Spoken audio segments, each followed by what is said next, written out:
আমরা আজকে যাচাই বাছাই হয়েছে, আলহামদুলিল্লাহ আমাদের সব কিছু ঠিক আছে। ওই যে আমরা 1% যে ভোটার দিছি যেগুলা লিস্ট, ওখানে আমরা হয়তো কিছু নাম্বার মিসিং হয়ে গেছে গিয়া, ওটার জন্য আমাদের আপিলে দিচ্ছেন। ইনশাল্লাহ আমরা আপিলে যাইবো, আপিল করবো। আজকে অলরেডি আমরা ফর্ম জমা দিলেছি, কালকে রিসিপ্ট তুলিয়া আমরা আপিলে যাইবো ইনশাল্লাহ। আপনার সবাই দোয়া করবা।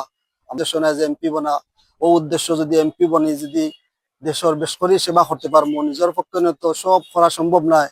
যদি আমরা সরকারও যাইতে পারি, সরকারের অনুদান গুলা সঠিকভাবে কাজে লাগাইয়া গোলাপগঞ্জ বেনে বাজারবাসী সেবা করতে পারবো উদ্দেশ্য আইছি।